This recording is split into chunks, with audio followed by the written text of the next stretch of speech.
It's Monday, June 8th, 2026, and we are calling the Port of Olympia Regular Commission meeting to order. It's 4 p.m. All commissioners are present. Joel, would you like to start us off this morning? I would be honored to. Please rise. I pledge allegiance to the flag of the United States of America and to the republic for which it stands, one nation, under God, indivisible, with liberty and justice for all.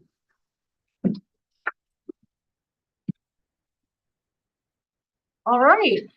We have an agenda in front of us that includes the consent calendar, action calendar, and we've got some people signed up for public comment. Do I have a motion to approve the agenda? Motion to approve the agenda is presented. Second? Second. All in favor? Aye. None opposed? None. The motion carries 5-0.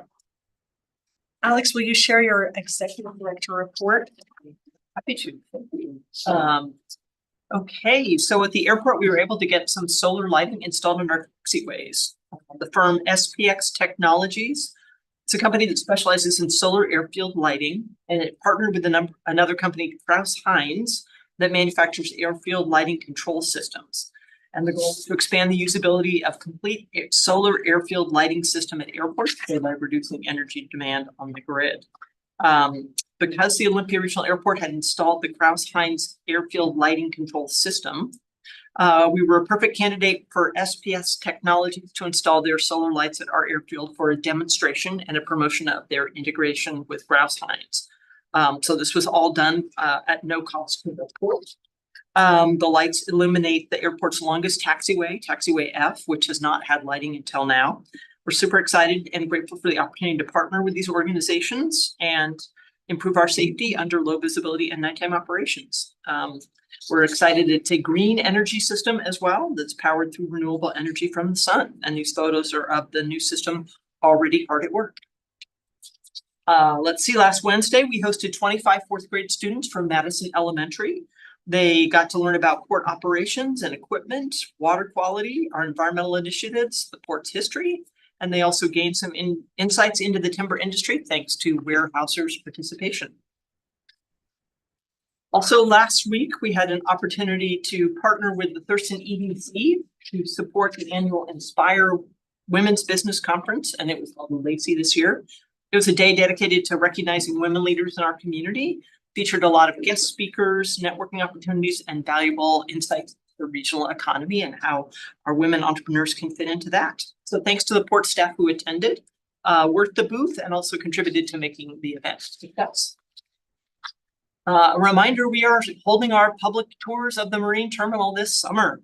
Last Tuesday, we hosted the third of the tours.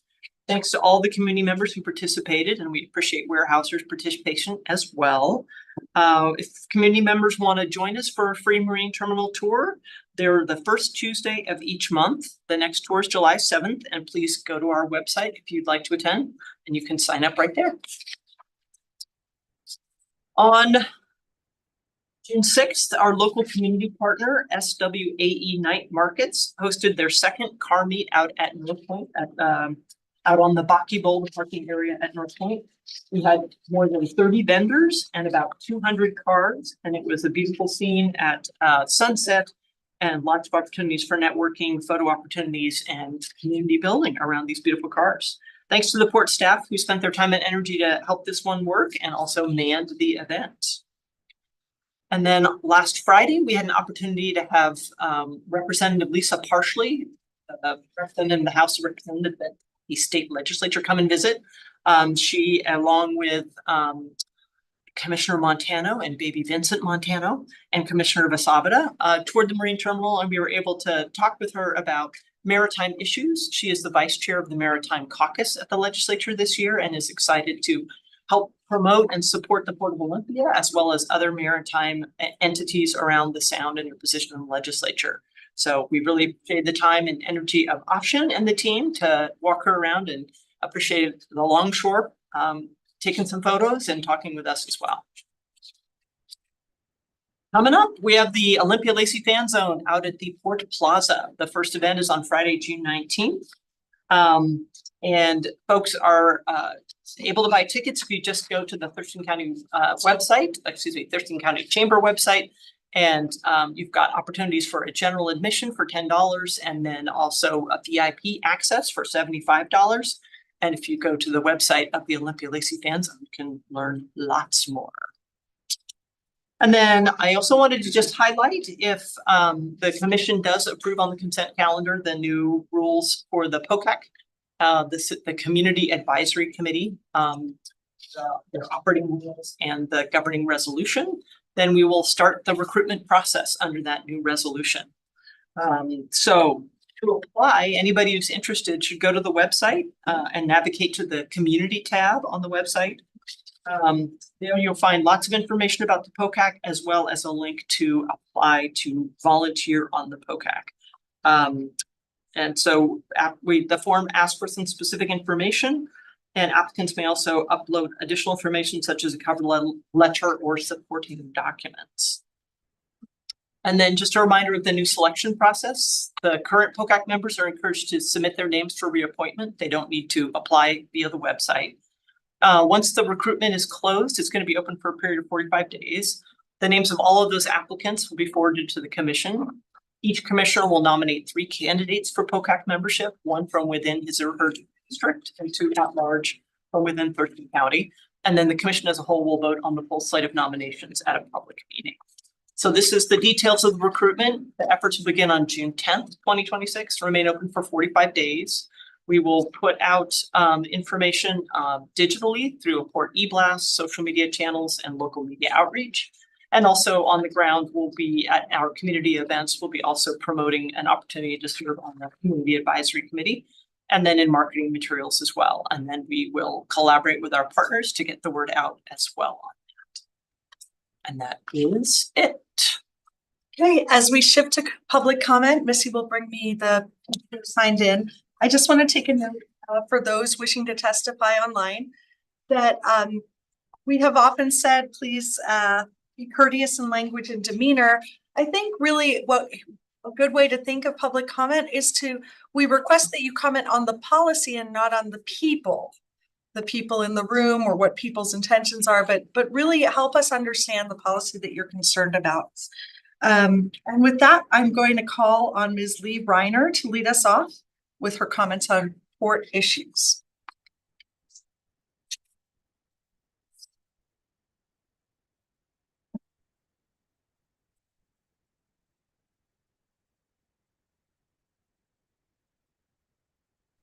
Hello, can you hear me? We can. Thank you. Yes, many of us in the room have lived in Olympia for 40 years. Many of us have seen the degradation of Butt Inlet, the lack of dissolved oxygen, less birds, less wildlife, less fish in general, seals and whatnot. And so we're all very, very concerned about this beautiful, beautiful place that we live in. And that's why we tune in to these Port of Olympia meetings and give public comment. And thank you for your service. As was stated, this is about policy. One of the policies of the Port of Olympia is to give the executive director the leeway to use $50,000 of port funds to, in whatever manner the port director wants to do so they can make a decision to spend the $50,000 for X, Y, or Z. To me, this can be problematic. I know that Burke Consulting is looking for a contract for the Port of Olympia. I know TRPC, another contract for the Port of Olympia. I know that the pool, the people at the Evergreen State College pool came to the Port of Olympia and asked the commissioners to help them with repair work at the pool at the Evergreen State College, because they have all these swim teams that desperately need this public pool to use. And they've been using it, but now they're being forced out because there needed repairs. I know that at this point, it doesn't look like the Port of Olympia will make any donations to help these people keep using the Evergreen State College pool. So that's unfortunate. But going back to Burke Consulting, some of us are wondering why in this economic development study that Burke Consulting is with the Port of Olympia, why there are no environmental costs put into this consulting contract with Burke Consulting. There are environmental costs for any study about what is going to happen on the Port Peninsula. And so we wonder why they don't issue things that deal with environmental factors. Another thing is Burke Consulting is going to talk about how many jobs. That means every single building on the isthmus that is rented is going to have all these employees for all these different workers in these different buildings. And Burke is going to say, oh, this is because the Port of Olympia. No, it's not the Port of Olympia. These are merely buildings with workers in them. They have nothing to do with the Port of Olympia. Yet, Burke Consulting is going to inflate these numbers as to how many people the Port of Olympia has employed or is working. So basically, it's in, Thank you, Ms. Reiner. yeah. Harry Branch will speak next on East Bay funding.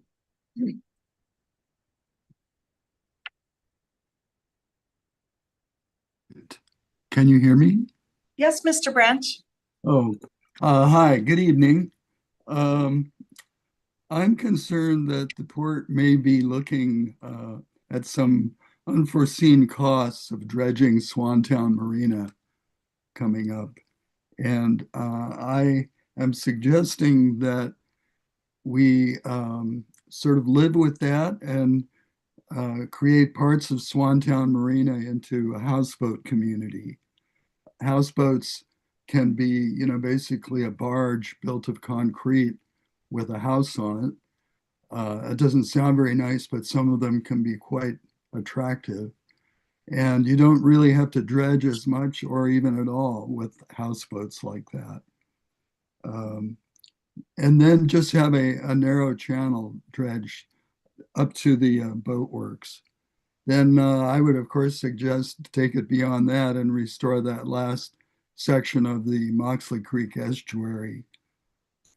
And then meld all of these details in with the cleanup.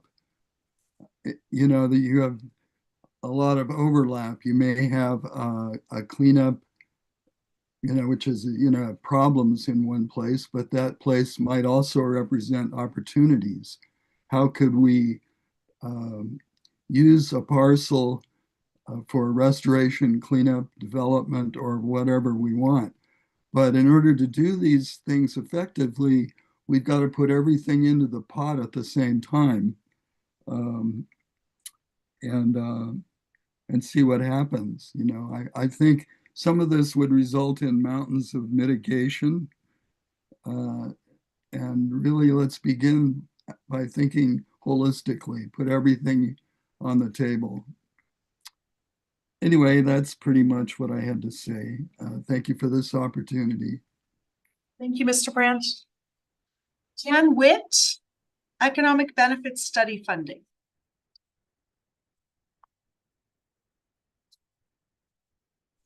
Can you hear me? Yes, Ms. Witt. My name is Jan Witt. I live in Olympia. I spent a lot of time during the past 30 years following Port of Olympia issues.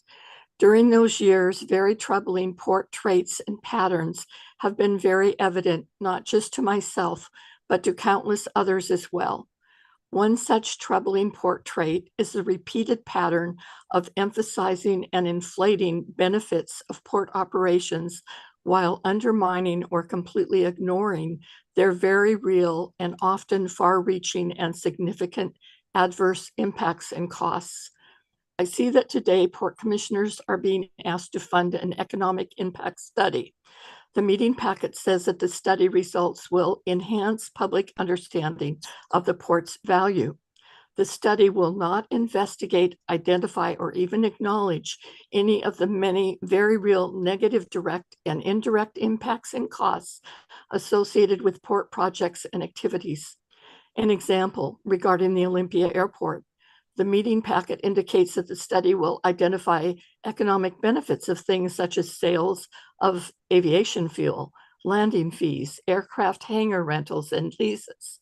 The study results would no doubt imply that money derived from or associated with these activities represents a true picture of overall impact, not only on the port's ledgers, but on the community as a whole. However, this impact study would not assess or consider things such as the effect of use of leaded aviation fuel on the environment and on health. In fact, port staff have reported that to their knowledge, the port has never engaged in an assessment of impacts to air, land, and water in Thurston County associated with decades of leaded fuel sales, no doubt representing tons of leaded fuel emissions over our county. The impact study would ignore concerns expressed by countless people during public meetings and informal written comments about the adverse impacts of growing numbers of low-flying aircraft directly over Thurston County neighborhoods, schools, and parks. Concerns such as depreciation of residential property values under busy flight paths or increased public health risks associated with aircraft emissions and noise. The economic impact study would not mention the costs, financial and otherwise, on those who have cardiac or respiratory problems brought on or exacerbated by aircraft emissions and noise. The study would not acknowledge that aircraft hangars bring increased flights over the community, including those many additional hangars that the port hopes to build to lure and accommodate predominantly private and corporate aircraft owners clamoring for hangar space. There is currently a petition on Action Network which outlines concerns about adverse impacts of airport operations. Thank you, Ms. Witt. This petition to date has elicited over 2,000 signatures of Thurston County.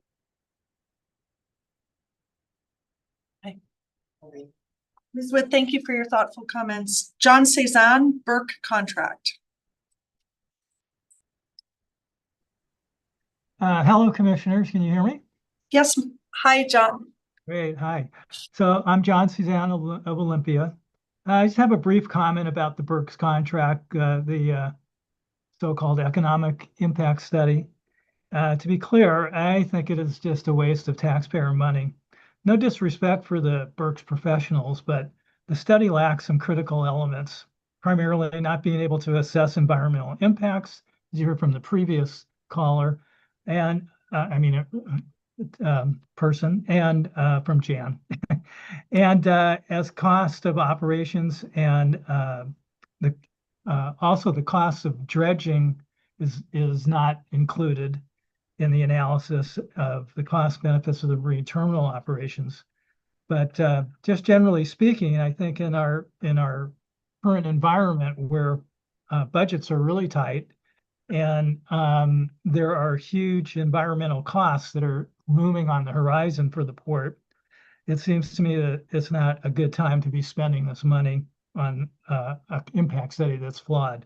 So I urge the commissioners to withhold approval for the Burke's contract at the end of the meeting when you consider it. Thanks a lot. Thank you, Mr. Cezanne. And finally, we have Daniel Decker, new and existing aquatic facilities.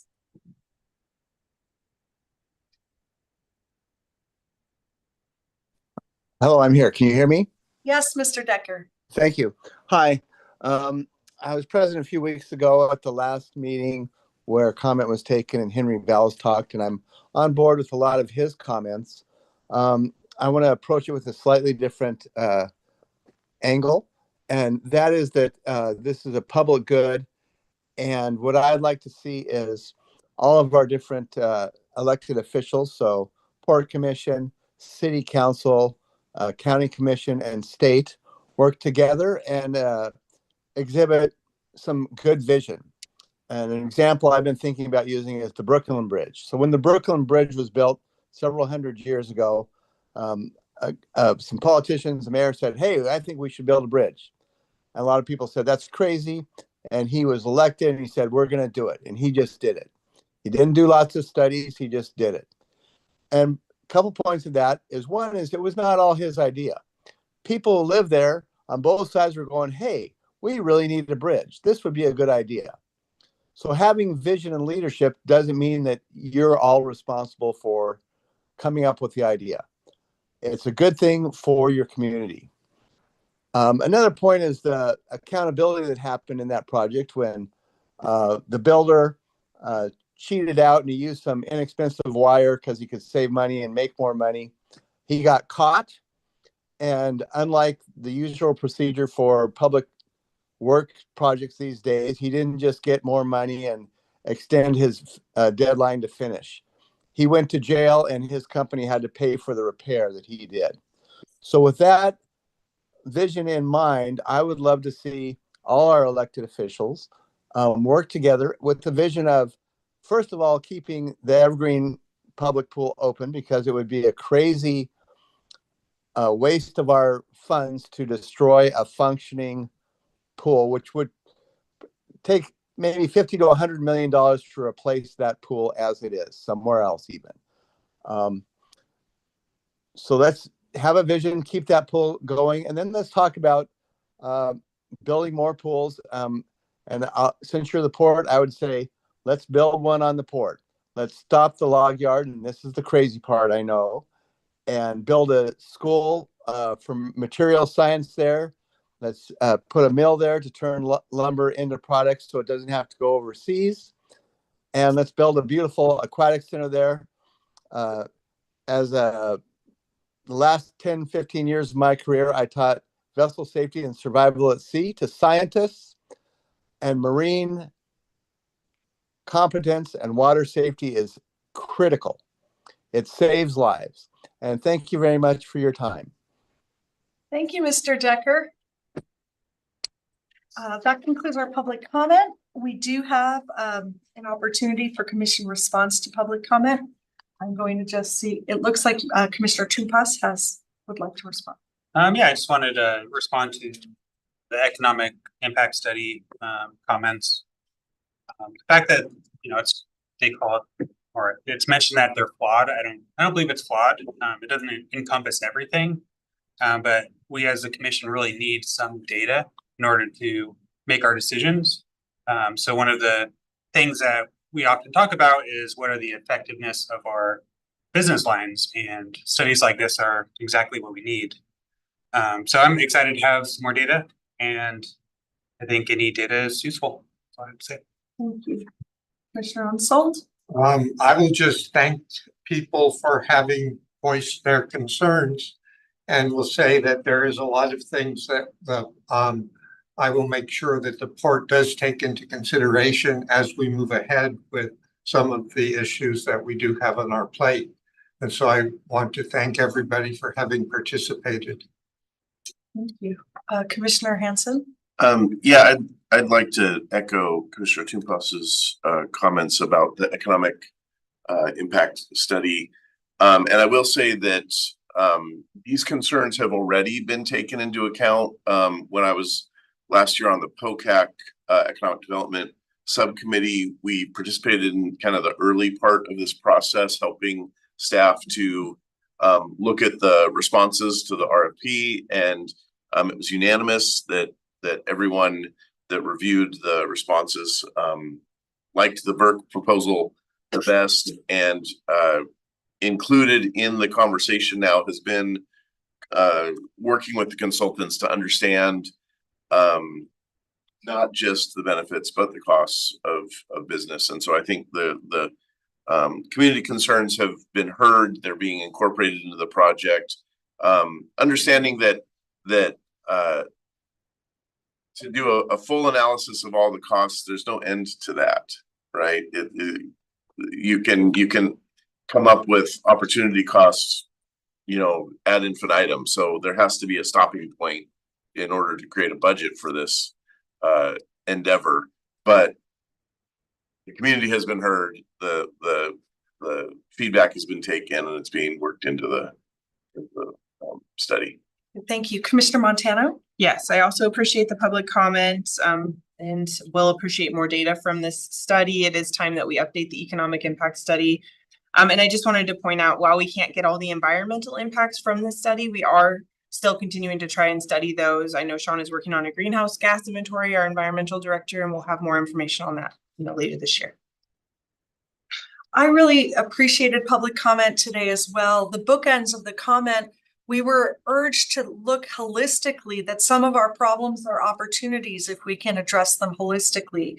When it comes to the cleanup. And then we were urged, when it comes to an existing resource, the Evergreen Pool, to try to cut across the silos and work across governments. And I think those are two very important goals for us to have, that as we sit as electeds, we discover it's pretty hard to do those two things. And we work to create the kinds of frameworks that allow us to do that. So thank you for paying attention.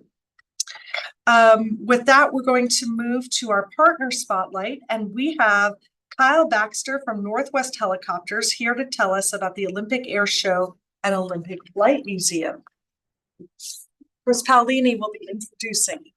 Good evening, Commissioners. Yes, I am not the speaker, but yeah, Chris Paolini, Airport Senior Manager. I just want to take a quick moment and just introduce Kyle Baxter. He's the director for the museum, and we're just excited to have him here this evening. We all know the museum for being the host of the air show every year, but the museum does other things as well. And so I'm just excited for him to be here tonight and kind of share some of the ways that our partnership serves the community. So with that, Kyle, take it over. Thank you.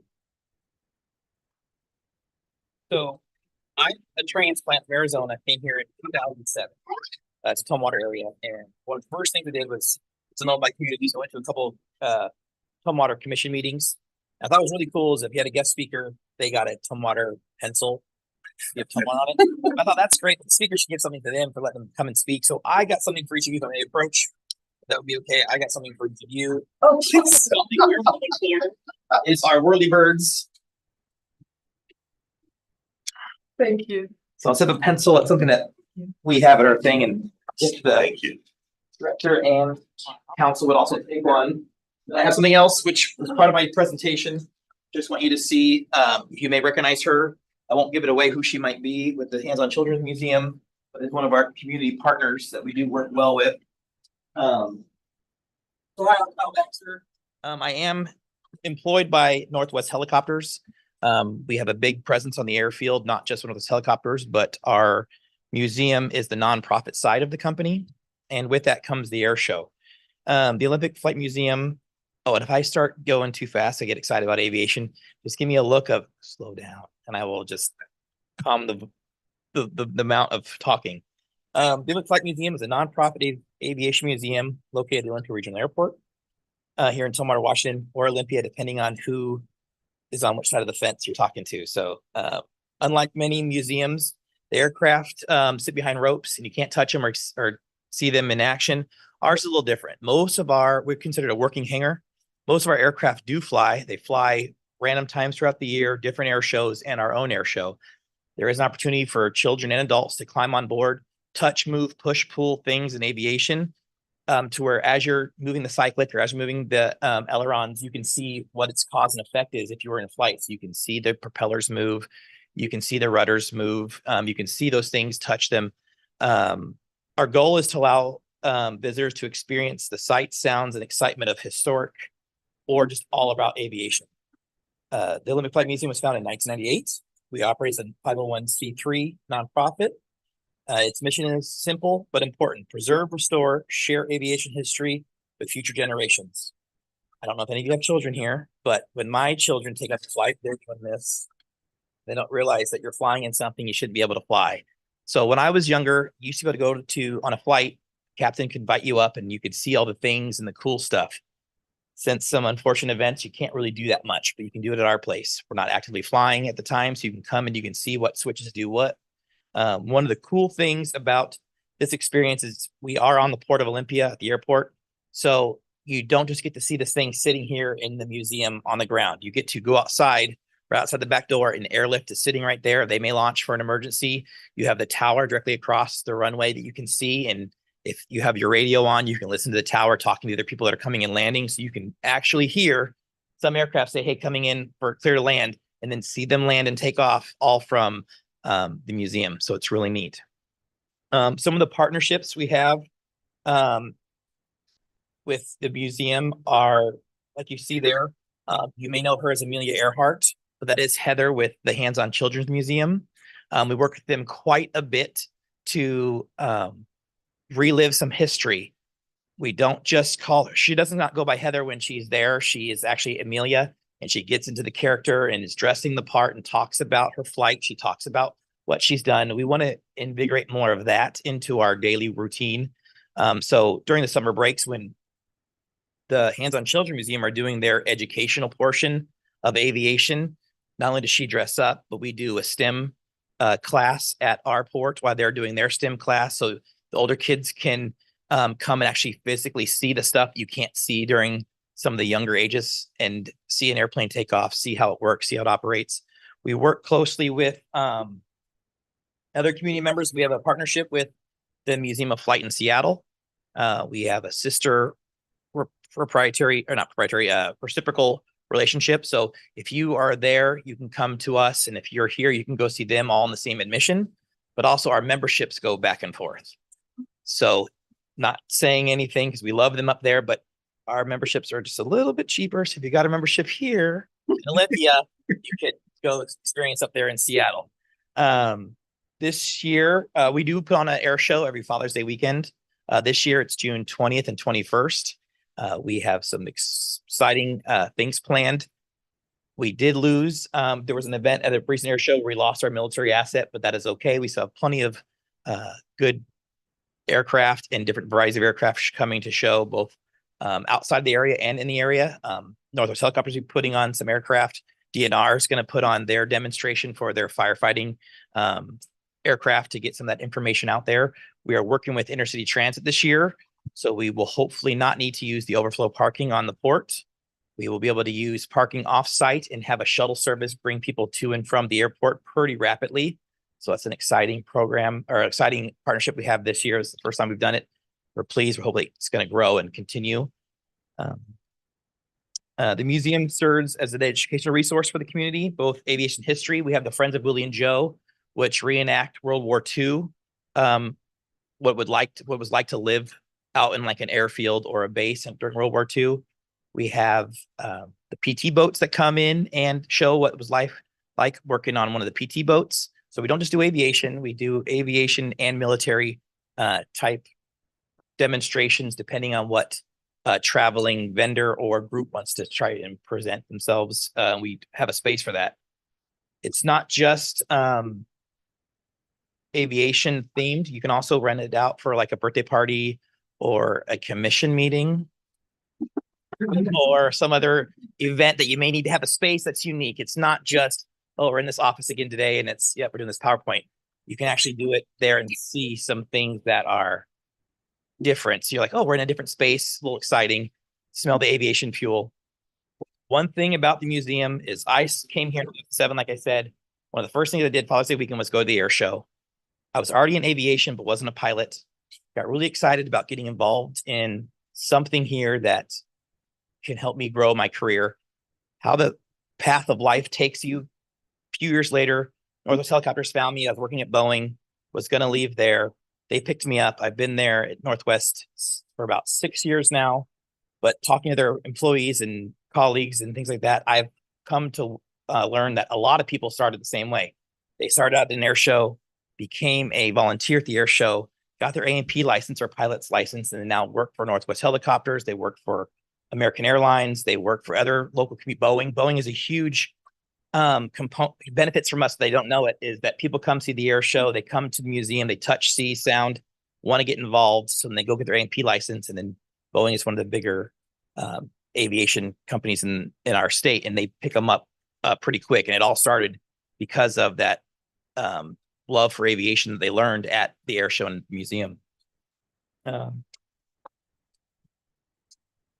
other community events that we have, we do schools. We do during the last few years, school buses have been a problem, and they had to go through First Student to get kids to come be able to do field trips. There wasn't enough school bus drivers, so they had to use some of that money, school money, to outsource the bus driving. So we lowered our fee or made it no fee so they could come to do field trips, because they shouldn't miss out just because we can't get enough bus drivers. So we did a no cost field trip all of last year. This year they've fixed their bus issues. We just have a very minimal cost We only charge for the students, and it's really just to cover the docent that's there giving the tour and the information and the materials for a paper airplane contest. So every grade above third, because the attention span, we do a aviation class, a little mini aviation class with paper airplanes. We talk about the 4 types of things you need to overcome for aviation. So there's lift, drag, thrust, or there's lift, gravity, thrust, and drag. We talk about those to the children. Making a paper airplane, they can see it. So however you made your airplane, it's going nose down. Will you add some weight to the back? It will rise as you throw it. If you're not throwing it, if you don't have big enough wings, you can throw it harder. It'll glide longer because there's more lift there, more thrust. So we do incorporate those things for the school children. We also have meeting, like I said, meeting space. We do things with Airlift Northwest. They do their training. So this last year, we entertained them to use our space as a moulage area for their mass casualty stuff. We've done things with Tumwater Fire Department, Medic One, all tax dollars, but we don't charge our community partners like that to come. We just open up our doors, let them use the space. Hopefully that builds the community. And the thing we are trying to do is just promote aviation. So even though we're not getting anything from it, we're hoping that they're there. Oh, I remember that place. We saw it. I was a patient there once. I want to go back and check it out when it's open normally. That's all I have for my presentation. I apologize, I got a little cotton mouth, but any questions for me? Commissioner Hanson? I have a quick one. Do you still do the moulage for the mountaineers there? I took a mountaineering first aid class that was located at the museum many years ago, probably 15 years ago. If it's through Thurston County Search and Rescue, yes, they're the ones that take over now, and we do that there, and then they go out and act like patients. Airlift Northwest does it, and then so does Thurston County Search and Rescue. I have one little question. It says that you're with Northwest Helicopters. Tell me about so you have a business and you also support the museum, or how does that work? Yeah, so the owner of Northwest Helicopters is Brian Reynolds. He is also the director of the museum. We have a board. He was like me, and he started it. His vision is that we're losing aviation, love of aviation. Things are flying, things are becoming more technology savvy. Sometimes pilots don't even need to fly the planes. They can hit the autopilot, take off, land, but there's still a love for flights there. And one of the ways we could give back to the community is by Northwest Helicopters being the nonprofit side, having the museum there. So when we have extra helicopters and we have extra pilots aren't doing anything, they'll come out and fly. We'll donate their time to come talk to children or people about aviation. And so because we also control that side of their paycheck, we can also ask, please give up some of your time. It's important to us. It should be important to you. Come talk to them. And so it's a good partnership. It's an easy pathway. And most of them actually came to us through being a volunteer through the museum or coming to the air show. If you follow the Olympian, 2 years ago, we had someone that got engaged in a helicopter during the air show. He started out as a kid coming to Father's Day air shows with his parents, fell in love with aviation, got his AMP, came to work as a volunteer at the Olympia, at the Flight Museum, worked on the Huey that he actually proposed to his fiance in. But in that time frame while it was being built, he became an employee at Northwest Helicopter. So it was a full circle. Now he's gone on to move. I think he is working with executive jets at Renton Airport. And so he has now moved up from what we've taught him. He's now working on jets, from helicopters to jets, and they're happily married, have a child. But that all started with the air show as a kid. So it comes full circle. Mr. Unsold? I just wanted to thank you for trying to keep alive that joy of the intrigue with aviation. I was really fortunate as a child growing up in Kathmandu, Nepal, where the only airplanes that could fly in were DC-3s, which were they had a higher nose than tail, so you had to climb up to get into your seats. And they didn't close the door between the pilots and the passengers. And then later on, they brought in the Fokker Friendships, which were turboprops. And then I also got to fly in the short takeoff and landing plane into Namche Bazaar, into Lukla, but in the Solukhumbu Everest region. And again, those were planes which they had to land on an uphill and then turn them around so they could take off on the downhill because the runway was so short. And so that was always really intriguing. And so it's really neat to try to reinvigorate that kind of curiosity about flying and what makes it possible.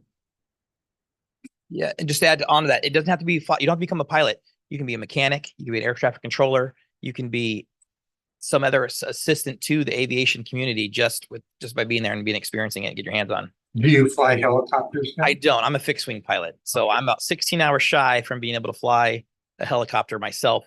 Hovering is problematic for me at the moment.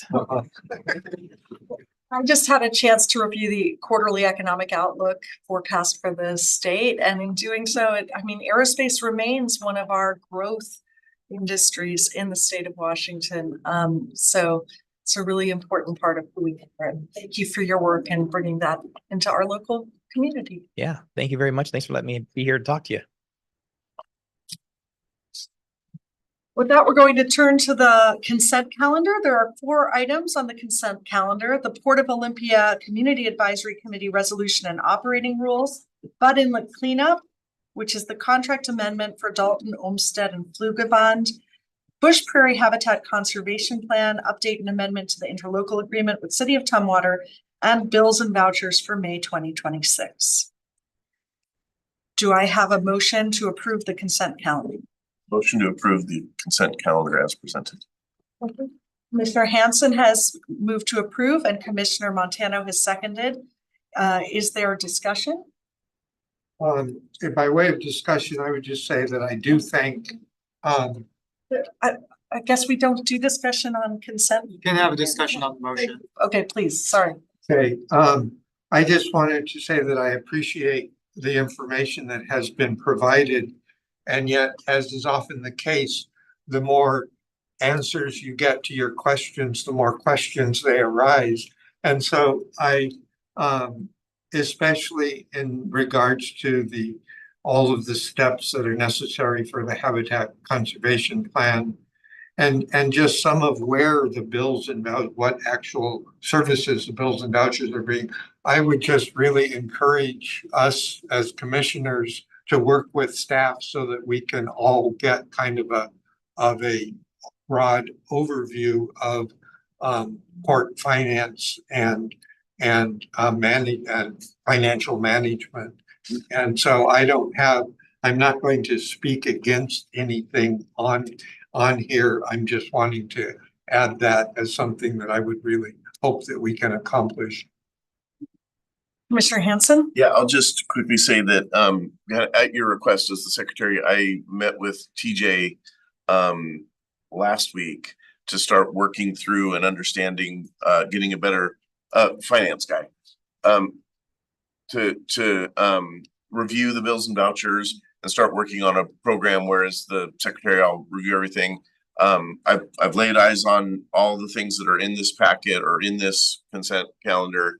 Everything looks normal. And I think most importantly, what I'll say is that reviewed and saw that there was 2 signatures on every report. So it's been reviewed by TJ and by another staff member, both.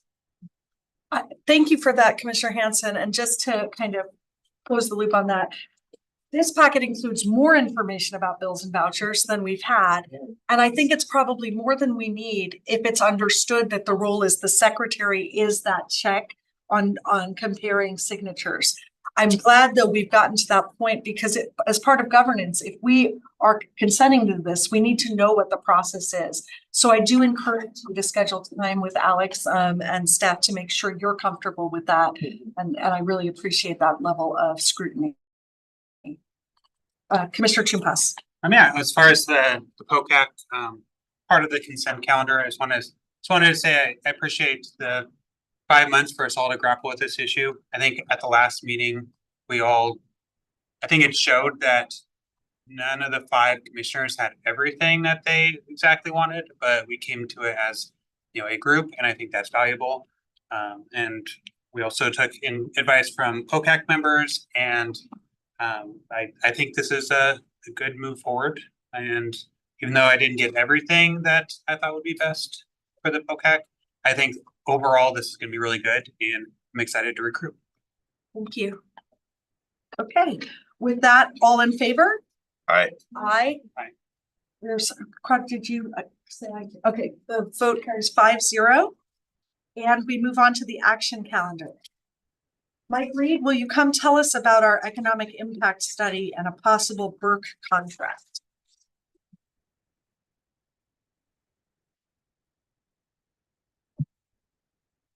Greetings, commissioners. For the record, again, my name is Mike Reed. I'm your Director of Economic or Community and Economic Development. And this evening, before you, we have an action item on Burke contract. This is for an economic impact study. I just want to preface, sometimes you'll hear me refer to it as an economic benefit study or an economic impact study. They're interchangeable terms. At some point in time, it became desired by folks to call them economic benefit studies because EIS has a different connotation. So environmental impact statement is usually what people refer to as an EIS, but you would see an economic impact study and people would get confused. So it started to be called an economic benefit study. Then people thought, well, maybe that's not the right nomenclature. So I refer to them as economic impact studies. And that's how I'm presenting it tonight. But if you ever do see, we have historic documents where we have referred to them as economic benefit studies. So just starting that piece off. There was an advisory provided at the commission work session on May 18th. We had the consultants available, really kind of in depth, went through the proposal, had commission conversation about it, received some feedback there. And tonight is actually the action associated with that conversation. The full presentation that Burke gave to the commission is actually attached to the packet. So you have that available to you as well as their full scope and their revised scope were also attached to the packet for this commission meeting as well. So from a project background standpoint, Port of Olympia has previously been commissioning economic impact studies for the last, since 2010 on 5-year intervals. So we did one for 2010, the work was done in 2009. So we call it a 2010 report, a 2015, a 2020, and this is in that same sort of 5-year region as well. We issued a request for proposals for this study in October of 2025. We had 7 firms respond. We also had a review committee consisting of staff and members of the POCAC's Economic Development Subcommittee. Those proposals were reviewed. There was a unanimous selection that Burke should proceed to the commission for approval for a contract. Prior to doing that and bringing the full contract, we had an election in which we brought forward new commissioners. So instead of launching straight into that analysis, we did what we called the phase 1 contract. It was a contract amount that was at the executive director's signing threshold or below that. And really what it was to have Burke interview all of the commissioners and get an understanding of what their hopes and objectives and potential concerns could be from an economic benefit study. We synthesized that information and built a new scope to bring forward to you. And that was what was discussed at your last work session. So phase 2 is that scope, and that's the contract before you tonight. It does exceed the commission or the executive director's signing authority. That's why it comes to the commission for approval. The proposed phase 2 scope includes economic and fiscal impact modeling. In my world, we call those direct, indirect, induced, and fiscal effects or fiscal impacts. Transparent explanations of multipliers and job classifications. This is something that they heard specifically from the commissioners that they wanted to see in the proposal. Analysis of ongoing and anticipated operational capital and climate related costs. So we've had this conversation of, you're going to talk about the impact. Could you please do some analysis on the cost of maintaining operations and keeping these things going forward. That was something that was not in phase one of this scope originally, but after interviewing the commissioners, we've altered the scope and we're bringing that forward to include this at your request. Qualitative and community impact assessment, including storytelling and business vignettes. Another thing that they heard from the commission is great to have this report. What we want to see coming out of this is a communications tool. So add to this the right kinds of pieces to be able to get this out into the community and share the information here. A public engagement and communication plan associated with this project, and commission presentations at key milestones. So those are all in this new scope. This is a little bit of a retelling of some of that information. This is a slide from the presentation that you saw on May 18th. So there's 3 areas: economic and fiscal benefits, costs, and community impacts. The study will also then include this educational information about the role and functions of the port, and clear definitions, robust methodology, and transparent analysis. I really like it. This top line of this is to provide a baseline understanding of the economic impact of the port's current activity. So this is not a scenario analysis of potential multitudes of ideas. This is to give us, going into the Peninsula Master Planning exercise and other planning entities, what is the current existing baseline of today's activities of the port. The deliverables that will be provided back would be a draft and final report. So we will have a chance to sort of see what their draft looks like, provide any feedback associated with that, and then that gets turned into a final report, a 1-page summary and communication plan, and port commission and presentations. Here's the proposed project timeline, looking to start in June with action here tonight, potentially, and then conclusion in November. And you can kind of see as it goes through how we would do this. Here's a breakdown by task associated with the budget. The full project is an $85,000 scope. And you can see the individual tasks where that scope breaks down to in the expenses. Oops. And then happy to answer any questions. And here is a suggested motion. So should you please? Yes. Mike, I have a question. Can this scope of work be amended to ensure that by the time this is completed, setting our baseline understanding, we have a GIS map of all of our properties that is accessible? If we want Burke to do the GIS mapping, we can ask them to do that. It is not in this scope. And that's a baseline piece of information that I've been asking for quite some time, and that I see as sort of first level. Yeah, it would require a contract, so that the number would be different. It's not in this. I don't know if building GIS mapping is Burke's area of expertise. I can ask them. I could also ask for an amendment to the contract to add this one if that's something that they feel is in their area of expertise. Or we could see if through their data collection on this, if this is something that once we have their data, we can put into GIS mapping form as well. Commissioner Unsold. If we gave you the permission to, if we amended it to allow you to include that as part of this contract, if it's in their scope, would we have to find out how much it would cost and meant the budget? Question. I don't know. I may have to look at our general counsel on that. Less than 50,000 might not have to. Yeah, it would be pretty open-ended to just authorize it now. I think you'd want to figure out if that makes sense, talking to Burke first. Yeah. I do believe, and I don't know, perhaps Sean might be able to come up and share some more information on this. We have capability to do GIS mapping of all of our properties. On that, good evening, commissioners. Sean Gilbertson. We have been working on our GIS mapping layers pretty rigorously lately.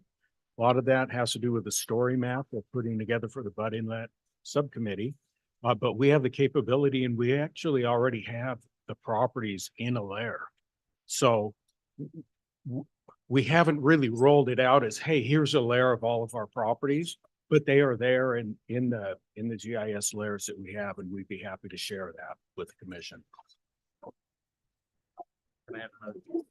One area that we did talk about too at the last work session is there's a nomenclature or a vocabulary thing when we talk about quote unquote our tenants. So there's a difference between our tenants and our tenants' subtenants. So we talked about this last time, for example, the marketplace building over here. I don't know all of the businesses that exist in that building because they are not our tenants. So when we do GIS mapping, the understanding would be, are you looking for the name of who our landlord-tenant relationship is? And in that instance, that would be the Rants Group in that example of the marketplace building. Or would you want to know all of their tenants on each floor by floor basis? Yes, will the Burke study be uncovering who are the subtenants, the actual users of the properties that we own and have in service? They can do that. So they would be, but they would not be getting that information from us. That is going to most likely come from labor of, that's going to come from L&I or other state sources like Department of Revenue. So we don't collect that information. They will do that research. So that is within the scope. What I'm saying is that's important to me in the scope of this work, more important than upping a standard methodology that I could project from about the jobs based on different things. So I'm looking for confirmation that information about who's actually in Port of Olympia buildings will be part of this work. Yes, they will do that. Commissioner Hanson? I was just gonna say, I like where you're going with this, and I would suggest that we approve the contract as is and then add an amendment or to the contract as necessary if given some time, staff comes back and says, actually, we think that requires just an adjustment to the scope. I think we can do that. Yeah, I would agree. I think the GIS mapping is important to all of us. And then I wanted to ask a similar vein about the direct indirect jobs. Could you just clarify that for a commenter? I know it was discussed in the work Yeah. session. So, How those will be counted is what I mean. yeah, okay. There's this idea, and again, it's a little bit of vocabulary. I would not say that the document, the economic benefit study or economic impact study, is going to say we created all the jobs in the farmer's market simply because the farmer's market is on port property. That is not an accurate sentence. However, did the fact that the port invested in the infrastructure that made the pad, that made this opportunity at this site, did it create an opportunity to support the jobs that are there? Absolutely. And I think there's a difference between creating them and supporting them.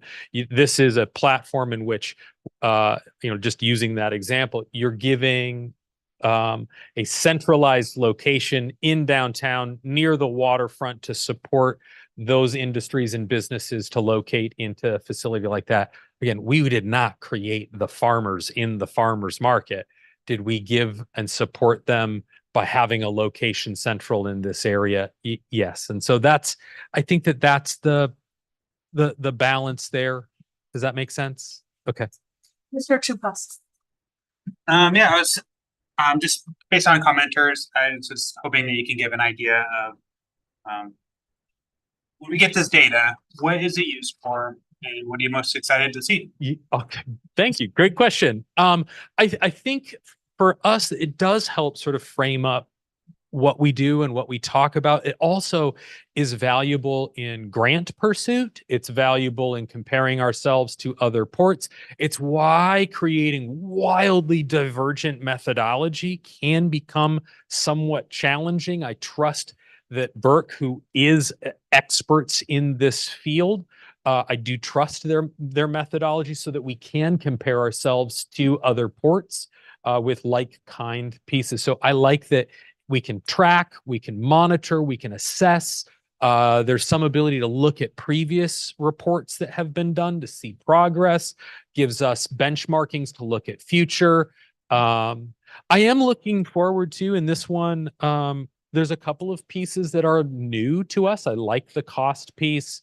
I do want to see, we did include in this one, the economic impact of events on port properties. So by hosting and opportunities to bring people down to the waterfront, or just like you heard from the Olympic Air Show and supporting those kinds of events, does that have a direct and indirect and induced impact in those communities? So I just love that kind of data and being able to sort of dig through it. So that's how I use it. And I do think it's a valuable tool in telling the story of the port, using it in budgeting documents and things of that nature.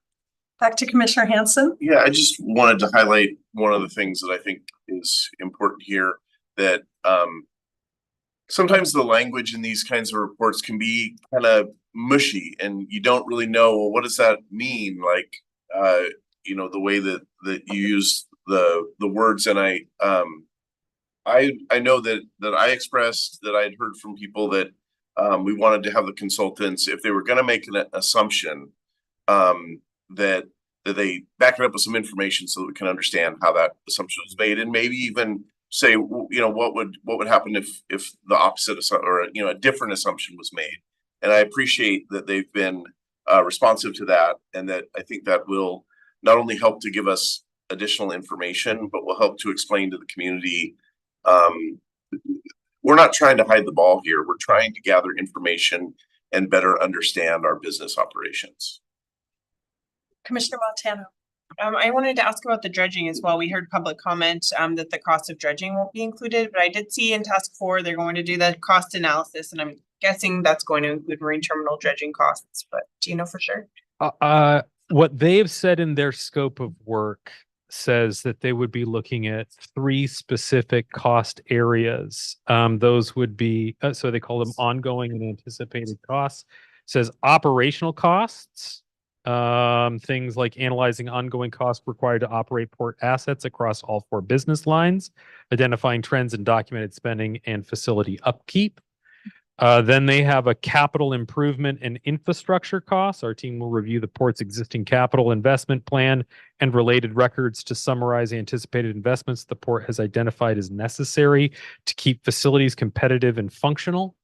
And then third, climate change and sea level rise mitigation. Burke will summarize the costs the port has identified in project in existing planning documents to in protecting assets from climate related risks.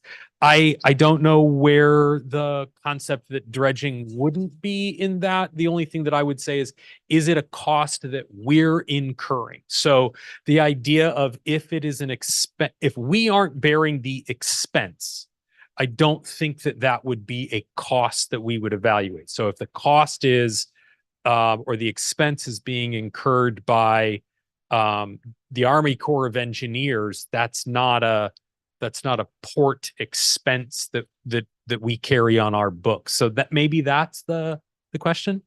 Commissioner Unsold.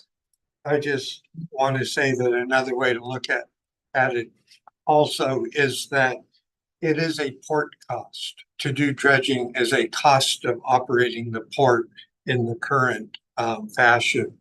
And so even if it's paid for by the feds, by the U.S. Army Corps, it is still a cost that is being incurred, and therefore not counting it.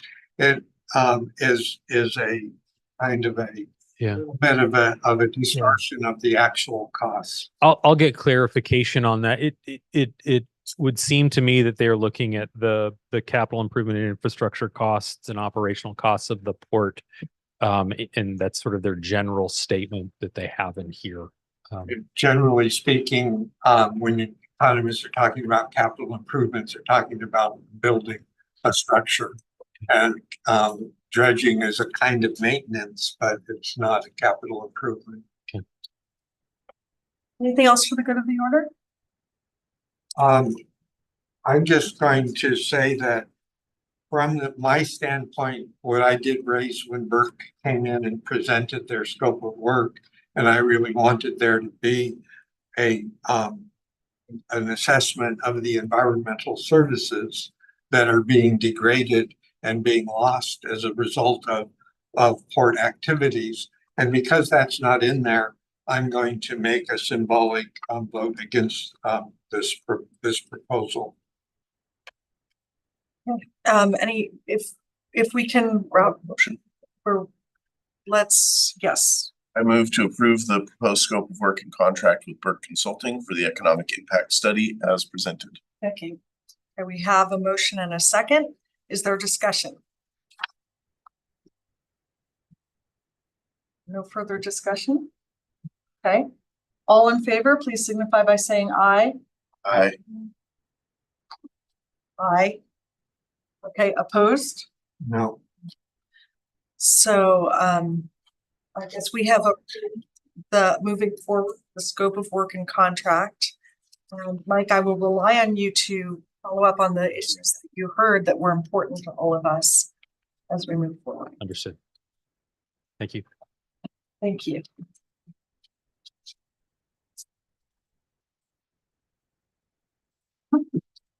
Great, we have nothing on the action other calendar, and we're going to move to the advisory calendar. Alex Smith, who included in our packet a draft 2026 action plan. Thank you, commissioners. And I will say, to follow up on the last presentation, I will follow up with the commission tomorrow morning on our GIS capability and if there's a way to give you access to that shortly. And make it public soon. I mean, it's part of our transparency. Thank you. Sure. Okay. So I'm here to discuss the Port of Olympia 2026 action plan.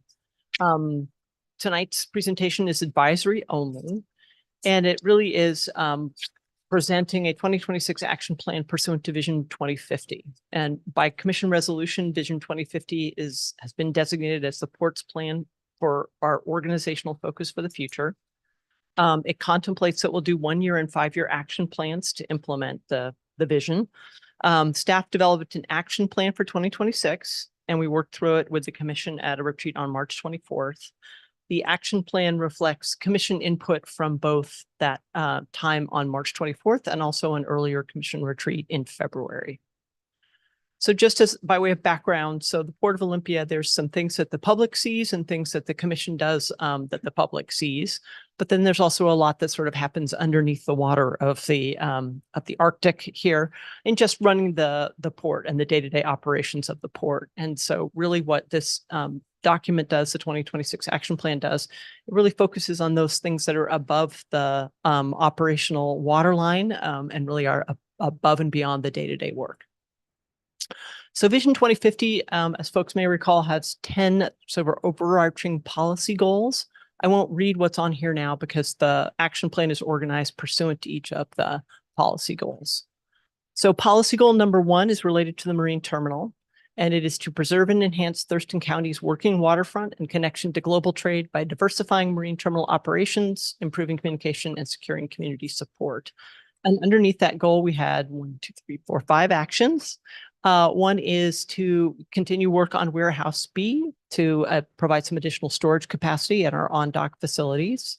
The second was to continue the work with Olympia Arts Alliance on the warehouse mural.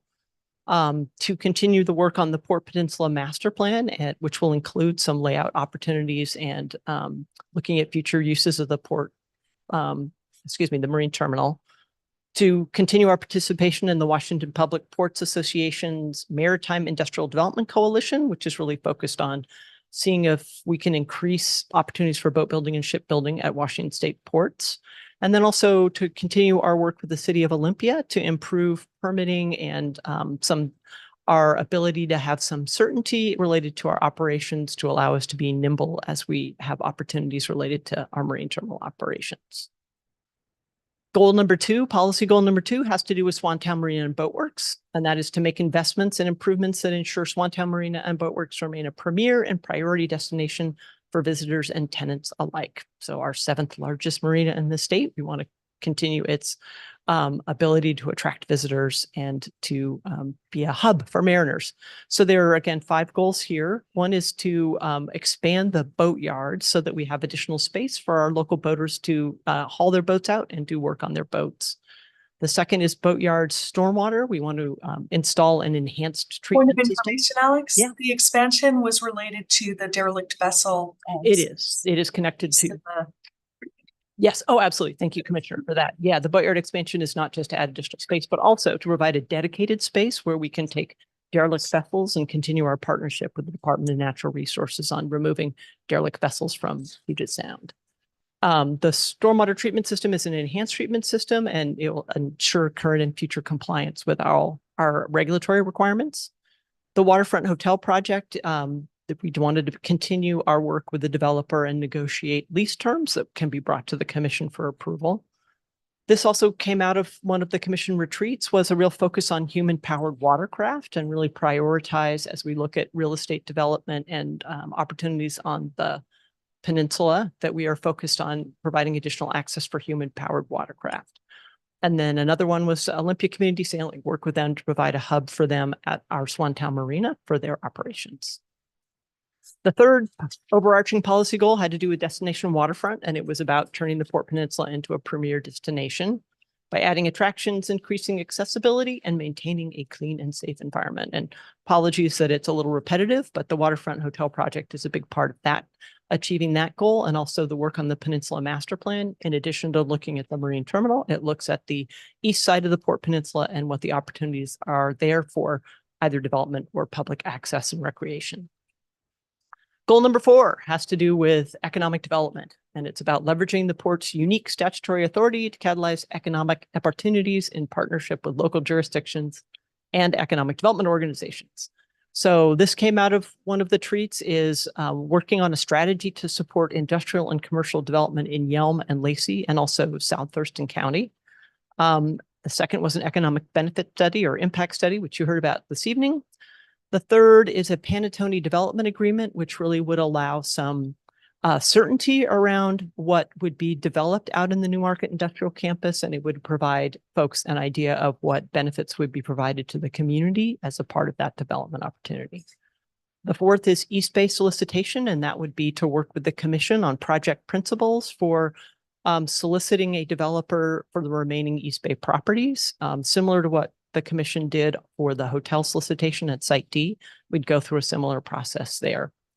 On the Small Cities program, we'd look for a way to do some longer term and additional funding for the Small Cities program. And then the low use property evaluation is to look at properties that we have that don't have a lot of use because they've got some kind of land use restriction, like a runway zone out at the airport. And are there short-term uses that we can put those properties to that would benefit the local community? Again, that came out of a recent commission retreat as well.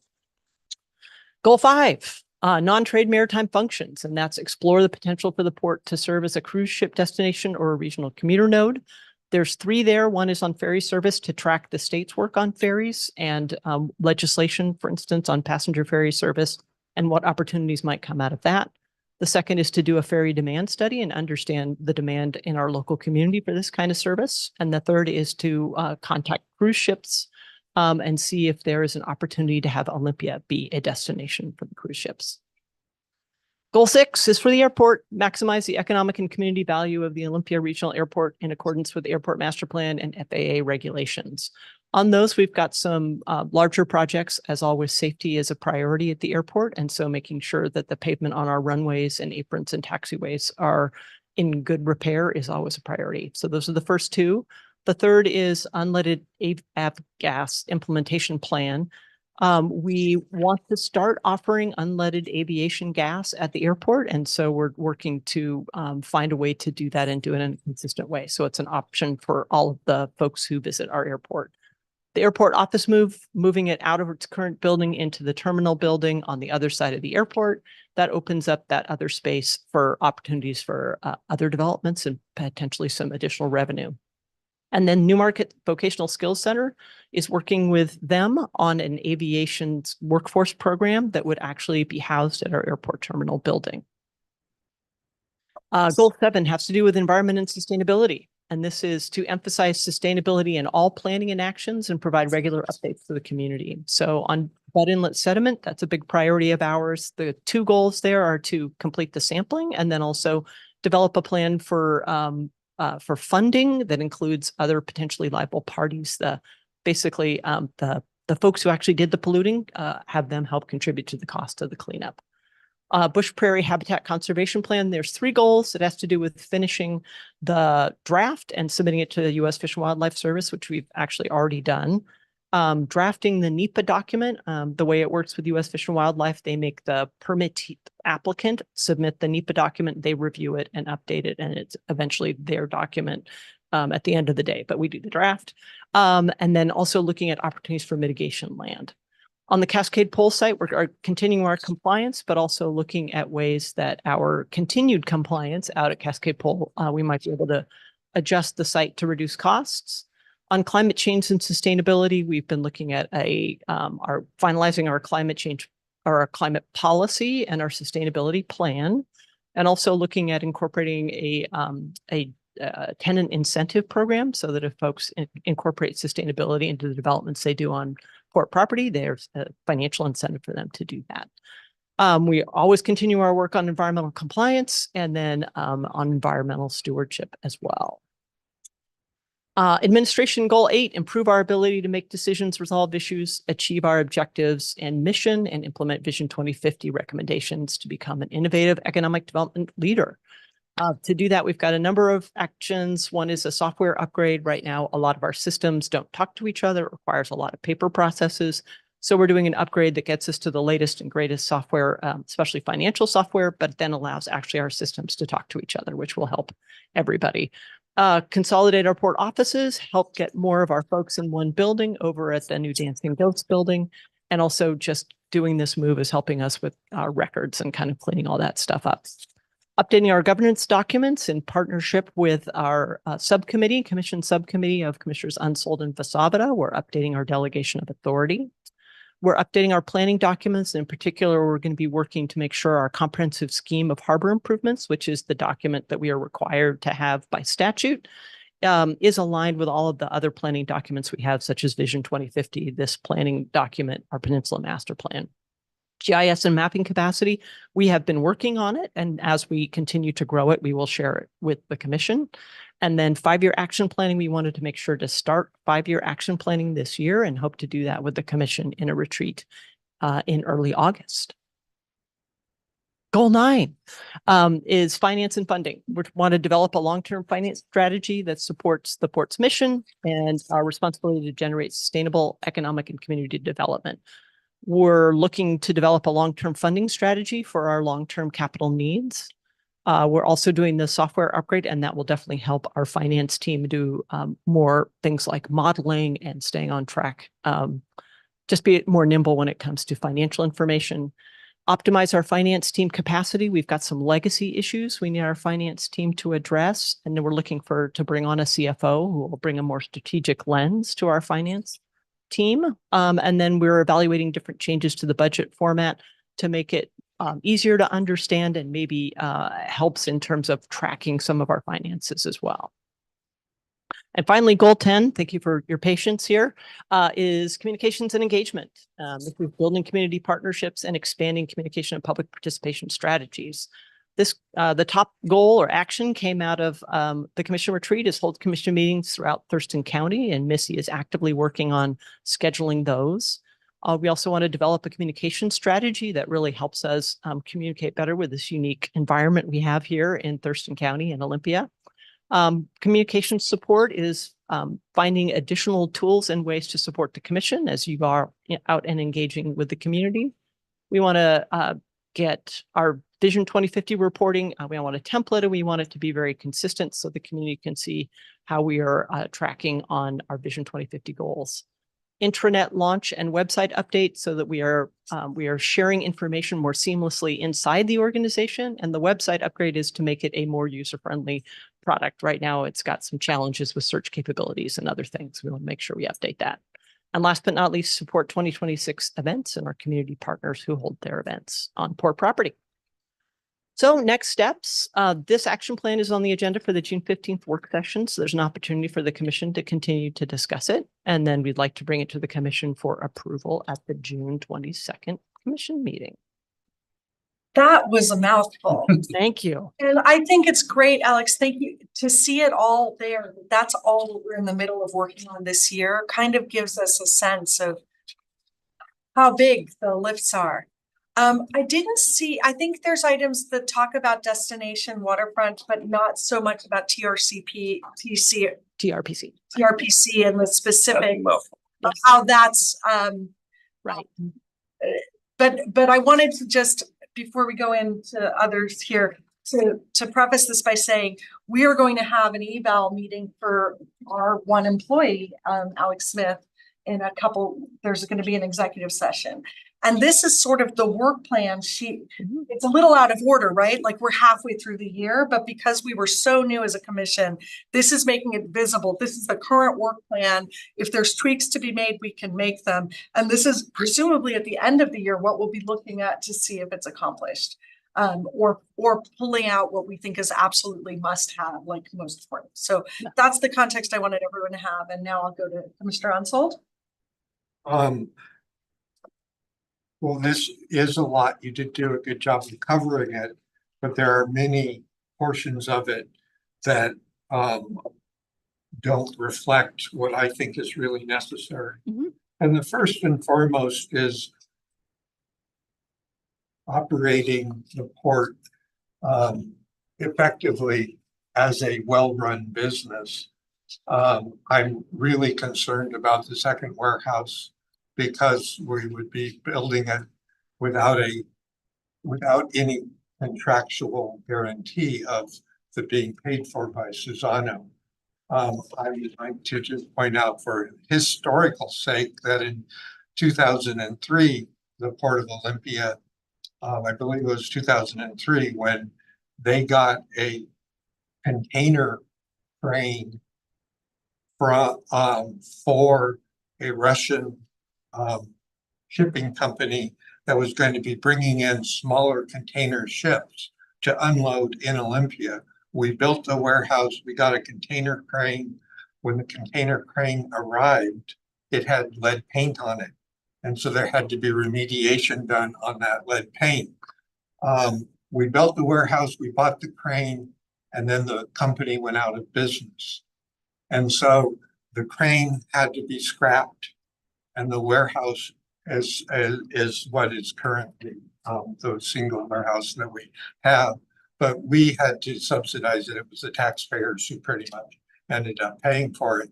So I would really, I would like more time. I mean, I will certainly go through this and write up some comments about which portions of this action plan really shouldn't be included, and other kinds of things that could be reflected to make it more of an effective action plan.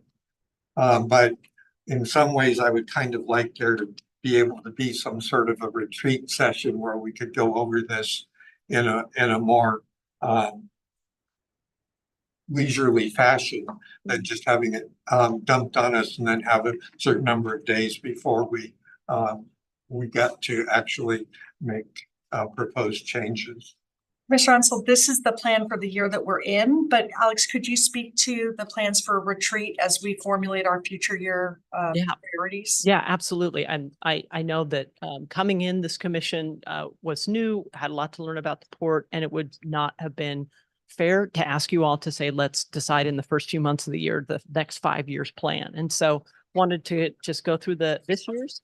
But definitely, I've heard very loud and clearly from you that you would like to have that kind of a 5-year plan. So the goal is to, as we look towards building the budget, be sharing a lot of financial information with you, long-term capital needs information with you, and then go into a retreat in early August where we look at what are the commission's priorities over the next 5 years. And then as we still have plenty of time to build those priorities into the budget as we move into the budget season for 2027.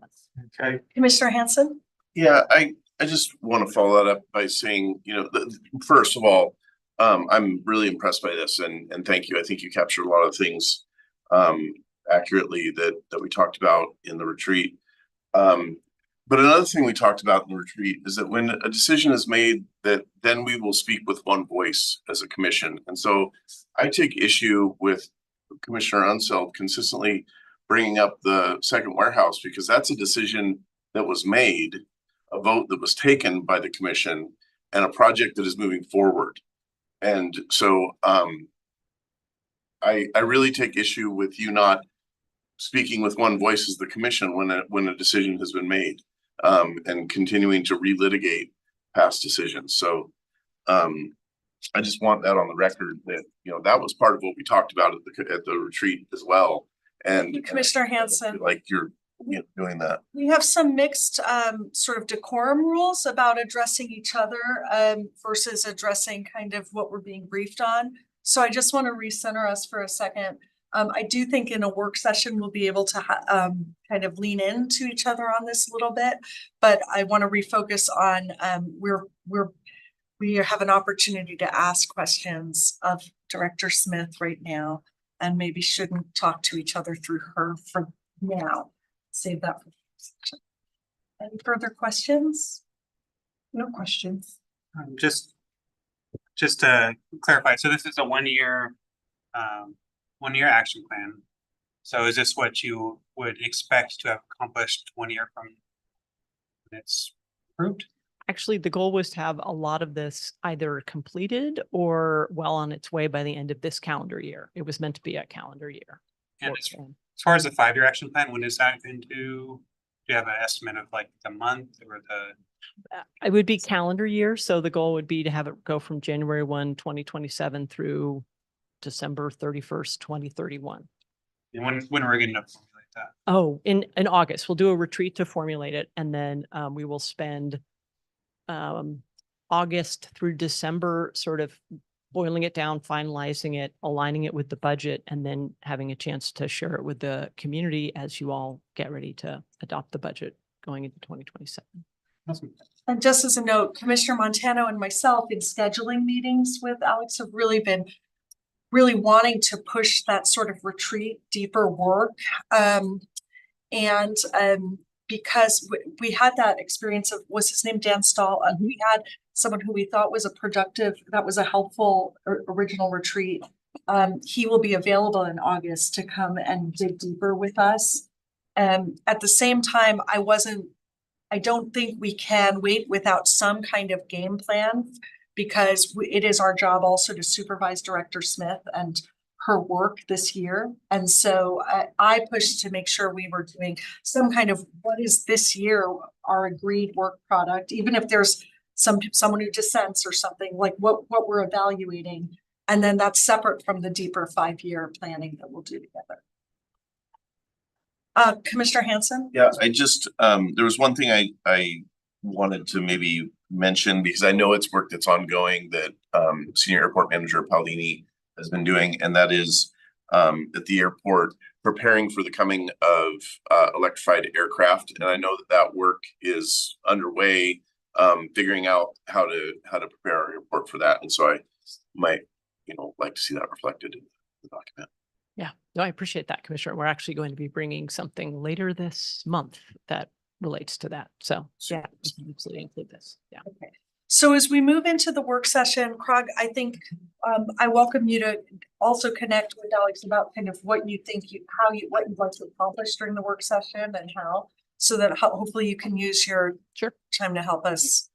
Yeah. And yeah, I would open that up to any commissioner who, if you've got something specific you want to focus on, then we can make sure we've got it teed up for you in the work session. And it's not the only topic for that work session. No. We're also talking about the budget as a communications tool. So we'll be looking at a couple of other ports and how they do a sort of budget introduction document. And I know that's something the commission has been focused on. How can we do a better job communicating our budget so that it's easier to understand for the community and it answers some of the questions we've heard from the community. So that'll be topic 1, and then topic 2 will be the action plan. Thank you very much. Sure. Thank you. Anything else for the good of the order? Okay. Thank you. That was great. Great briefing. Commissioner reports.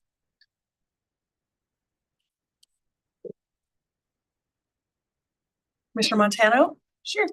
So since our last meeting, I attended the Lacey Chamber. They discussed our World Cup event that's happening here. So they generated some excitement. It sounds like some of the people that were there will be attending. Jenny Fogula Jones auctioned off one of her, or raffled off one of her scarves. The people there were very excited. So Hard to come by. yeah, so they did that, and then they just did their scholarship recipients to 2 high schoolers that, you know, we kind of help support through our commission and supporting the Lacey Chamber, so that was good.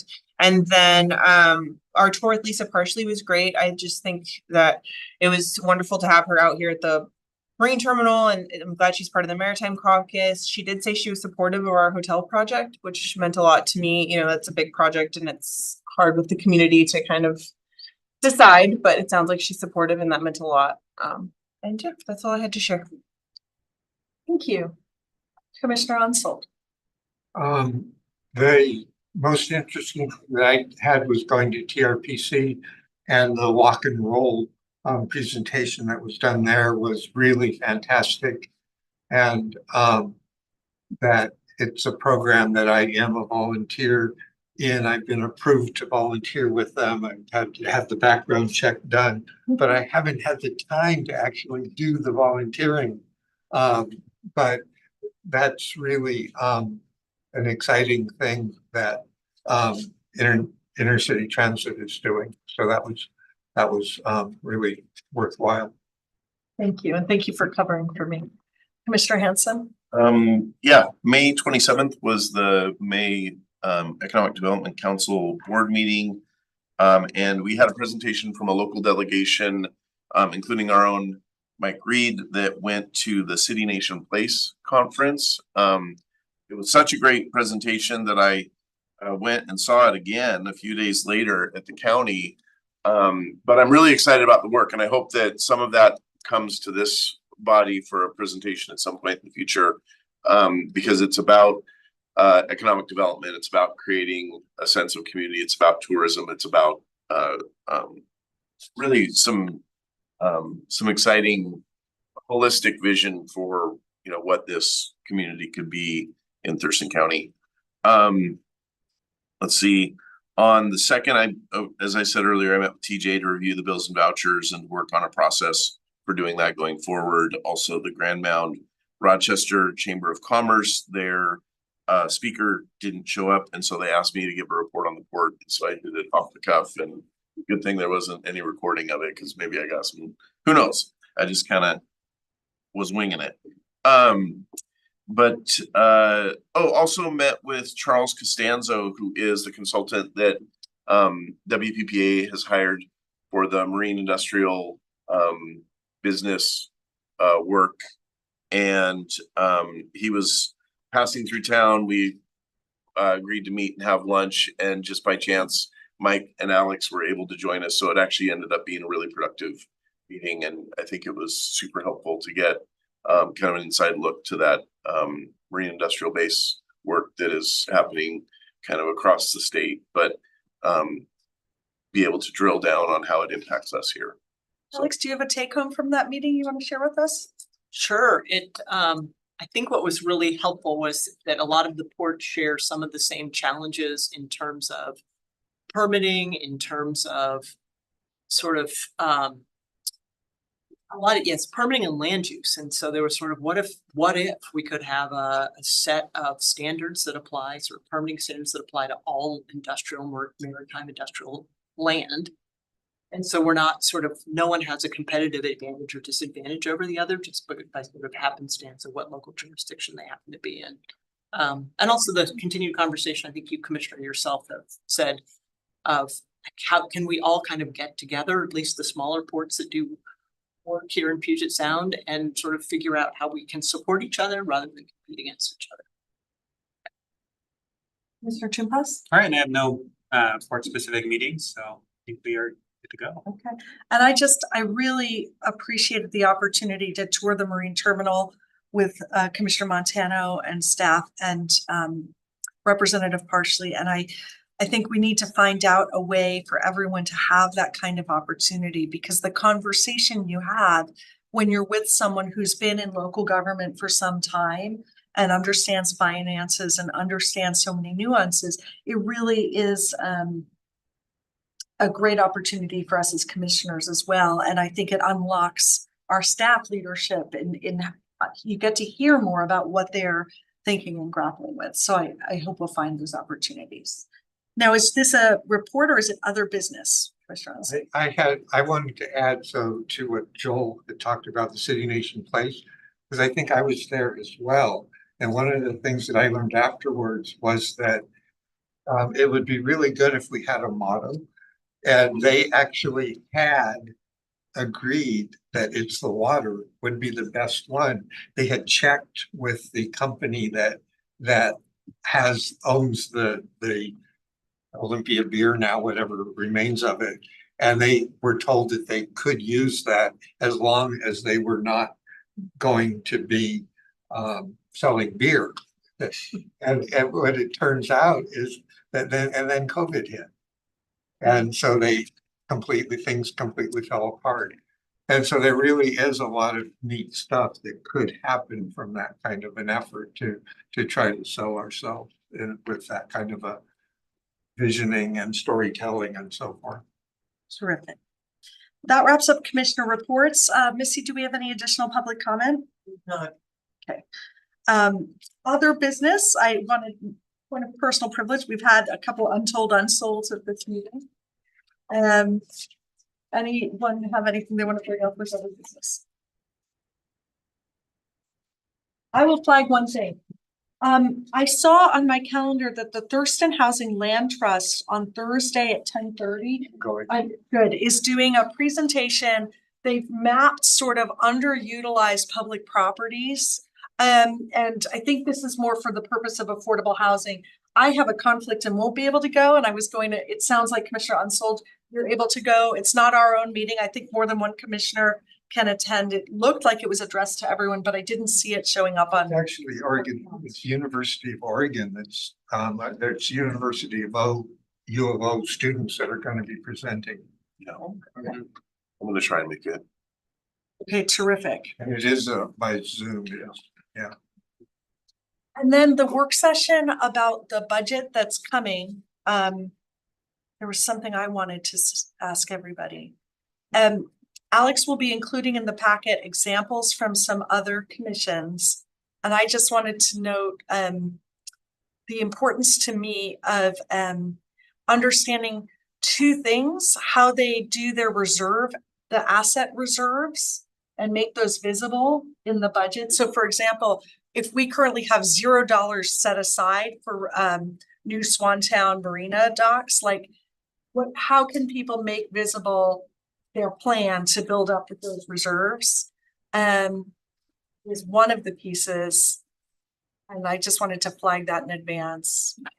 And the second piece was how we attribute, I'm going to be looking at how they attribute sort of the general costs of doing this kind of heavy 5-commission government, and how you attribute that either across business lines or in the future towards like positioning future priorities that meet community needs.